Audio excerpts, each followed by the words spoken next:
अस्सलामु अलैकुम। मोहम्मद अज़ीज़ सिद्दीक अपने प्रोग्राम पॉलिटिकल डायरीज़ के साथ हाज़िर खिदमत है। 11 नवंबर 2024 पीर का दिन है, अगला हफ्ता शुरू हो गया है। इमरान खान साहब के केस के हवाले से आज जो समाअत होनी है या बाकी चीज़ें आनी हैं, 342 का स्टेटमेंट तो इमरान खान का मैंने आपके सामने चीज़ें पढ़ दी हैं, उसमें कुछ नहीं है। 190 मिलियन पाउंड के केस के अंदर बाकी जो ट्विटर पे पाबंदी लगाई हुई है, VPN भी बंद कर दी है, ज़रा उस पर गुफ्तगू करेंगे। फिर जो काजी फायज़ ईसा के हवाले से जो एहतजाज हुआ और उसमें अब FI अपने इख्तियारात से तजावुज़ करके जो लोगों के साथ ज़्यादती कर रही है और हमारी खामोशी, इस पर गुफ्तगू करेंगे हम और बात करेंगे खुल कर क्या कुछ हो रहा है, डिस्कस करेंगे चीज़ें सारी। और नवाज़ शरीफ और मरीम जो गए हुए हैं और वहाँ 2 दिन पहले जो कुछ हाल हुआ, आज क्या कुछ करना पड़ा, उस पर गुफ्तगू करने की कोशिश करेंगे। जजिस मुदाखलत पे जो बात हो रही है उस पर भी बात होगी और IMF क्या चाहता है। ज़रा सबसे पहले तो आ जाएं जो VPN लगा कर ट्विटर बैन किया है।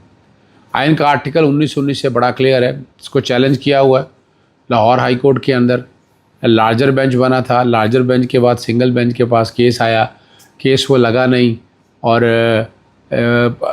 यानी यहाँ जजिस को भी आइन और कानून के मुताबिक फ़ैसले करने हैं, लेकिन वो अगर डिले करें तो किससे फरियाद करें, किससे दादरसी के लिए रुजू करें। हमारी सुप्रीम कोर्ट तो आज खुद नोटिस 184(3) का सत्यानाश कर गए काजी फायज़ ईसा साहब। और काजी फायज़ ईसा ने जितना जुल्म अवाम के सही किया है ना, यानी वो चंद सियासतदानों को फ़ायदा देने के अलावा क्या दिया, क्या है इस मुल्क को, क्या दिया उन्होंने। कोई ये केस बता दें कि जिसमें उन्होंने मुल्क को फ़ायदा दिया। वो फैज़ाबाद धरने में बातें बड़ी होती रहीं, लेकिन क्या कुछ निकला वो आपके सामने है, वो रिकॉर्ड के ऊपर चीज़ें मौजूद हैं। तो ये अब यहाँ जो कुछ ज़्यादतियाँ हो रही हैं, यानी मैं बात कर रहा हूँ काजी फायज़ ईसा वाले मामले में। अगर एहतजाज हुआ तो लंदन में क्या कौन सा जुर्म ऐसा किया है, अगर रोक के क्या कर दिया है, वहाँ जस्टिस काजी फायज़ ईसा को नहीं उठना चाहिए? क्या उनको नहीं पता ये जो कुछ भी है उनकी कंप्लेंट, यानी उनके नाम पे ये लोगों को उठाया जा रहा है, तो वो खामोश क्यों बैठे हैं?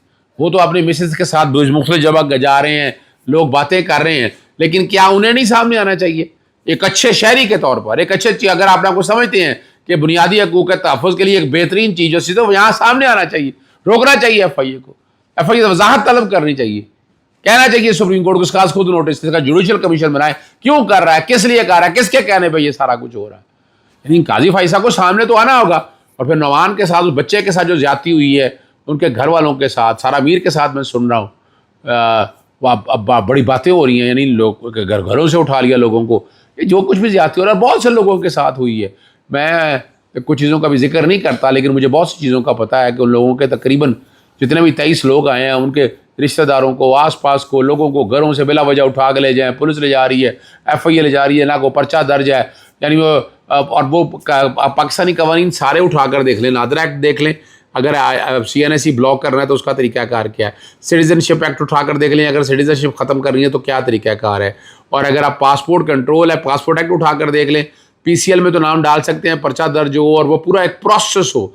यानी ये नहीं कि पहले दिन पर्चा दर्ज हो, आप पहले दिन ये सारा प्रोसेस सारा डाल दें। वो जितने बच्चे हैं या जितने बच्चे हैं वो सारे मुल्क से बाहर है, जितने यानी कई ऐसे लोग हैं। मलिका का नाम डाला हुआ है, शहजाद है हमारे MP रहे हैं कराची से, उनका नाम डाला हुआ है। सलमान शाह साहब हैं जो मैनचेस्टर से हैं ताल्लुक़ है, उन्होंने एहतजाज किया, तकरीरें होती रही हैं। कितनी तकरीरें पाकिस्तान के अंदर पार्लियामान हाउस के सामने जस्टिस उमर ता बंदियाल साहब के बारे में जो बातें की, वहाँ कितने लोगों को पकड़ा आपने?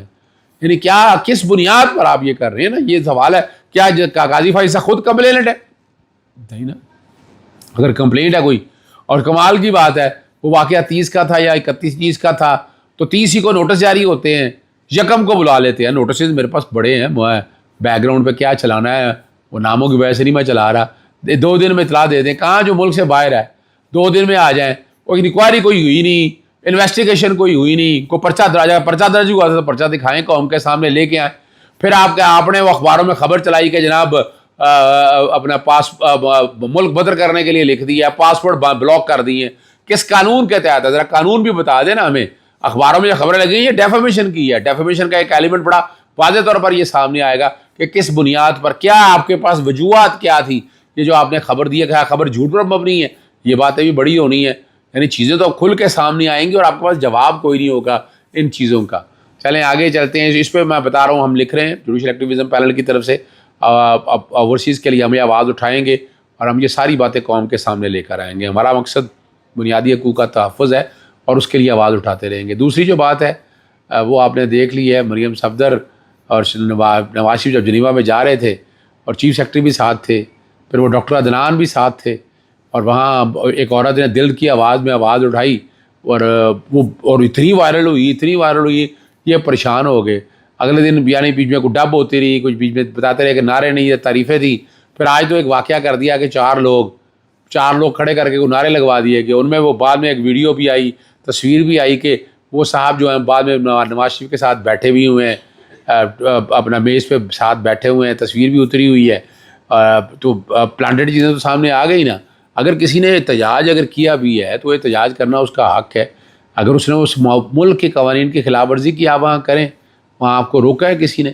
لیکن آپ یعنی کیا حیران کن بات یہ ہے کہ کئی ایسے اوورسیز آئے اور ڈرانے اور دھمکانے کی باتیں. ہم اوورسیز پاکستانی کے ساتھ کھڑے ہیں اور کھل کر کھڑے ہیں اور ہم کھڑے رہیں گے. میں نے ٹویٹ بھی کیا ہے اور میں ایسے بات نہیں کر رہا.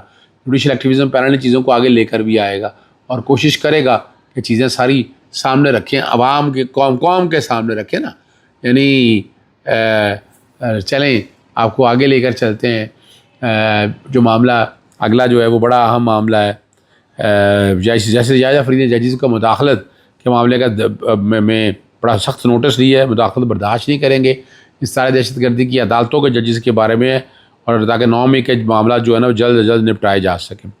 عمران خان صاحب کی بہن نورین خان نے عمران خان کے خلاف جو پرچے درج کیے ہوئے ہیں ان کی تفصیلات جاننے کے لیے کہ کتنے پرچے درج ہیں, کہاں درج ہیں پرچے, وہ ساری تفصیلات جاننے کے لیے رابطہ کیا ہوا اسلام آباد جیسے ارباب طاہر صاحب کے پاس.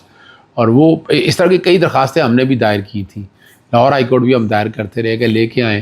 پولیس کچھ رپورٹیں لے آتی ہے, بعد میں کچھ لے آتی ہے. توہین عدالت کی کارروائی بننی چاہیے, وہاں نہیں ہم کرتے. ہم ان چیزوں کو اٹھا کر ہی اس طرح نہیں لے کے جاتے, نہ ہم کوئی کارروائی اس اینگل سے لے کر چلتے ہیں. ہمیں اس اینگل سے چیزوں کو تو لے کر چلنا ہے نا, اور سختی سے لے کر چلنا ہے. ایسے تو نہیں ہے کہ صرف خالی ہوا میں باتیں ہوں. آپ کو اب سارے ایشوز کو لے کر آنا ہے. ایف آئی اے کتنے کوئی پتہ نہیں ہوتا, جب دل چاہتا ہے پرانی ڈیٹوں میں تتمہ بیان ایڈ کر لیں. نیب کے کانٹیکٹس کے حوالے سے بھی تو وہ ساری تفصیلات مانگی ہیں. امید ہے وہ ساری چیزیں سامنے آ جائیں گی.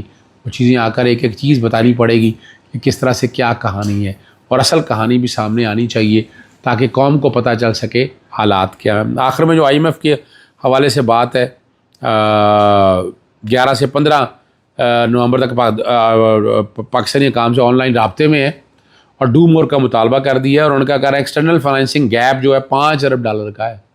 $5 ارب اگر آ جائیں, 5 ارب آ جائیں تو 5 ارب تو ٹھیک ہے, ڈالر آ جائیں, ڈالر $350 کا ہے تو 5 تھی 1500 ارب روپے, 1600 1650 ارب روپے کے قریب. یہ گیپ کہاں سے پورا کریں گے؟ اور مضبوط فریم ورک مانگا ہے انہوں نے. اور اس میں چین کا $3 ارب 40 کروڑ کا رول اوور بھی ہے. دیکھیں چین کے بغیر چین کو کھڈے لائن لگایا ہوا ہے اور چین سے بھی امید لیے بیٹھے ہیں.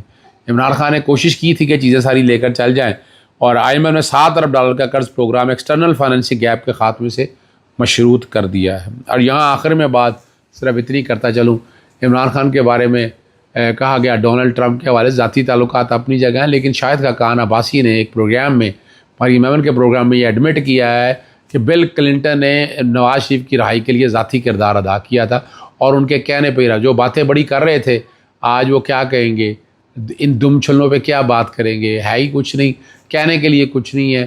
باتیں بڑی کرتے ہیں لیکن قول و فعل میں تضاد بڑا ہے. اب وہاں یہ بھی بات ہو رہی ہے کہ جنیوا میں اسرائیلی لوگوں سے ملاقاتیں ہو رہی ہیں, وہاں بیٹھ کر کوئی ایک پلان بن رہا ہے کہ عمران خان کو کیسے پیچھے رکھنا ہے, کیسے باہر نکالنا ہے. آپ یہاں سے اندازہ لگائیں آخر نواز شریف جنیوا گیا ہی کیوں ہے؟ ایک سوال ہے نا. علاج کرانا تھا تو یو کے میں علاج تھا, بڑا اچھا علاج ہو سکتا تھا, لیکن یہ جنیوا میں کیوں کہ اب یہ سارے سوال ہیں کسی سٹیج کے اوپر, یہ سامنے چیزیں تو آ ہی جائیں گی اور قوم کو پتہ چل جائیں گی. اجازت چاہتا ہوں. السلام علیکم, اللہ حافظ. پاکستان زندہ باد.